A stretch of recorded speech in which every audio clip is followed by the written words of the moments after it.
નમસ્કાર મિત્રો, વિડીયોમાં તમારું સ્વાગત છે। જી હા મિત્રો, અત્યારે હાલ મોટા અને મહત્વના સમાચાર સામે આવી રહ્યા છે। તો મિત્રો, સમાચારમાં વાત કરીએ તો ખાનગી હોસ્પિટલના ડોક્ટરે સર્જરી વિના સિગ્મોઇડસ્કોપીની મદદથી એક યુવતીના આંતરડામાં ફસાયેલી મોઇશ્ચરાઇઝરની બોટલ બહાર કાઢી નાખી। જાતીય ઉચ્ચકતાના કારણે 27 વર્ષીય મહિલાએ બોટલ તેના પ્રાઇવેટ પાર્ટમાં નાખવાનો પ્રયાસ કર્યો હતો, જે તેના ગુપ્તાંગમાં ફસાઈ ગઈ હતી।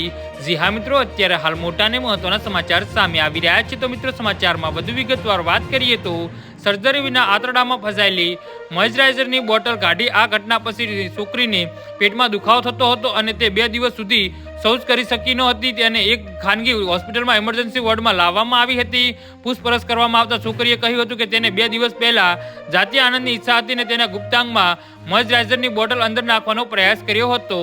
જી હા મિત્રો, તો યુવતીએ હોસ્પિટલના ઇમરજન્સી વોર્ડમાં દાખલ કરવામાં આવી હતી। છોકરી પહેલા તેને નજીકની હોસ્પિટલ ગઈ હતી, જ્યાં ડોક્ટરે બોટલ કાઢવાનો પ્રયાસ કર્યો, પરંતુ તે નિષ્ફળ રહ્યા હતા। આ પછી તેને પેટના એક્સરે કરવામાં આવ્યો, જેમાં બોટલ પ્રાઇવેટ પાર્ટના ઉપરના ભાગમાં ફસાયેલી જોવા મળી હતી। છોકરીને ગંભીર સ્થિતિ અને આંતરડામાં ફાટવાની શક્યતા જોઈને તેને તાત્કાલિક રાત્રે સર્જરી માટે લઈ જવામાં આવી હતી। જી હા મિત્રો, તો આના વિશે તમારું શું કહેવું છે તો નીચે મારી કોમેન્ટ બોક્સમાં જરૂરથી જણાવજો અને અમારી યુટ્યુબ ચેનલને સબસ્ક્રાઇબ કરવાની ભૂલતા નહીં। ધન્યવાદ।